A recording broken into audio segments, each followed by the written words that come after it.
Jharkhand board के class 10th और 12th के स्टूडेंट्स के लिए शिक्षा क्षेत्र से एक बहुत ही बड़ी और रेवोल्यूशनरी खबर है। झारखंड एकेडमिक काउंसिल यानी कि जेएसी ने 2026 से शुरू होने वाले बोर्ड परीक्षाओं के लिए एग्जाम पैटर्न में मेजर बदलाव की घोषणा की है। बोर्ड अब ट्रेडिशनल सिलेबस बेस्ड फॉर्मेट से हटकर कॉम्पिटेंसी बेस्ड और एप्लीकेशन ओरिएंटेड सवालों पर जोर देगा। आइए इस नए 30-50-20 फॉर्मूला और इसके फायदों को विस्तार से समझते हैं।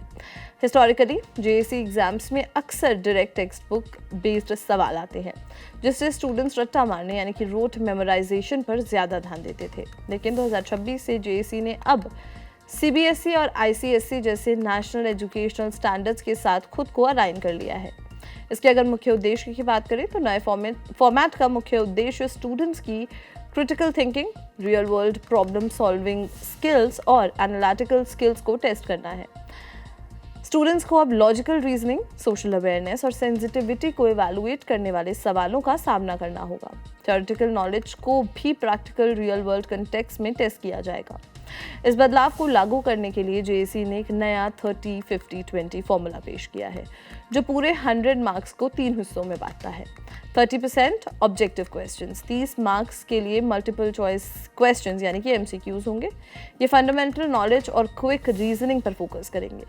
50% सब्जेक्टिव क्वेश्चंस यानी कि 50 मार्क्स के सवाल short to long answer format में होंगे, लेकिन ये सवाल अब ज़्यादा एनालिटिकल और एप्लीकेशन ओरिएंटेड होंगे, ना कि सिर्फ याद किए हुए आंसर्स।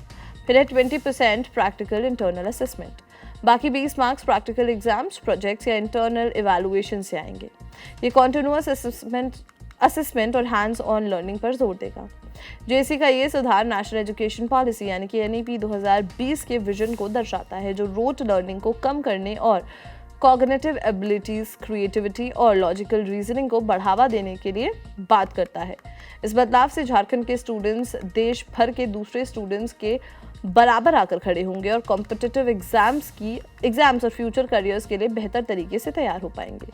ये एक बहुत ही सकारात्मक यानी कि पॉजिटिव कदम है।